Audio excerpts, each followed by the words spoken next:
So, a few weeks ago, I was at a family gathering. My daughter was playing, and a well meaning relative called over to her, asking for a hug. My daughter froze. She shook her head and stepped back behind my legs. In that split second, my factory settings checked in. I felt that familiar heat in my chest, that social anxiety that says, correct her, tell her not to be rude, make sure everyone is happy. I almost said those words, don't be shy, give them a hug, but I stopped because I realized that if I forced her to ignore her no just to keep her the peace, I wasn't teaching her manners. I was teaching her that other people's comfort is more important than her own boundaries. Today, I want to talk about 3 things I'm intentionally teaching my daughter, and quite frankly, I think those 3 things I'm also desperately unlearning myself. We have moved past the good girl era and into something much more powerful. So, a few weeks ago, the first decade of my career in banking, I was the person who stayed late, took on that extra work, and I never talked back. I thought I was being a team player. In reality, I was just terrified of conflict and authority. I realized that my childhood training to be polite, don't interrupt, had followed me into the boardroom.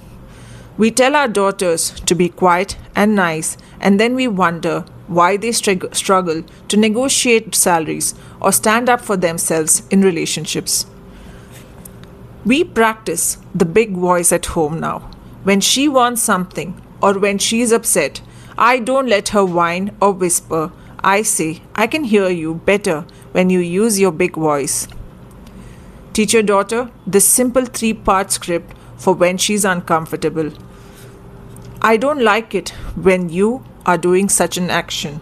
The feeling it makes me feel, describe the emotion, the boundary. Please stop. If she can say this to her brother or mother, she can say it to a bully or a boss. Most of us are likability junkies. We check our phones for likes. We replay conversations to see if we sounded okay, and we even adjust our personalities to fit into the room. It's exhausting. I shifted this.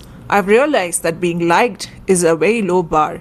People can like you because you're convenient or because you never say no. I want my daughter to be respected. The tummy check. When she's invited to a birthday party or asked to share something she's not ready to share, I ask her, does your tummy feel light or tight? Light, you want to do it. Tight, you're doing it because you're afraid to say no. If she's feeling pressured by friends, teach her the pivot no. That sounds fun for you, but it's not for me. I'm going to go and do something else instead. It acknowledges the other person without compromising herself. Lesson 3. No is a complete sentence. How many times have you said no and then followed it with 5 minutes of excuses justifying yourself?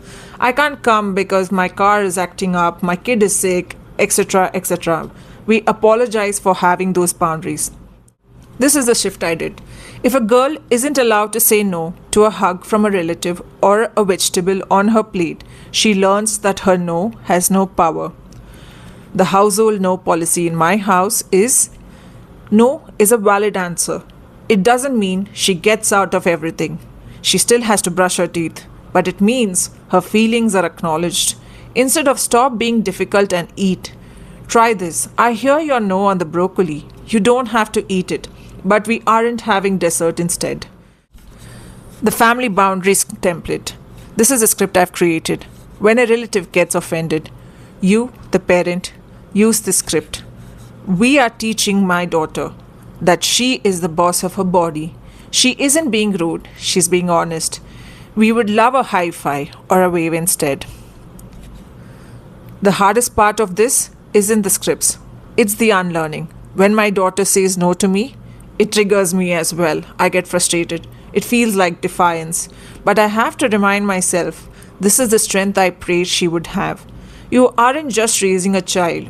You're meeting the version of you that wasn't allowed to speak up, and you're giving her a second chance through your daughter. If you're struggling with this good girl cycle, I've put together something to help. I created a boundary script wallet.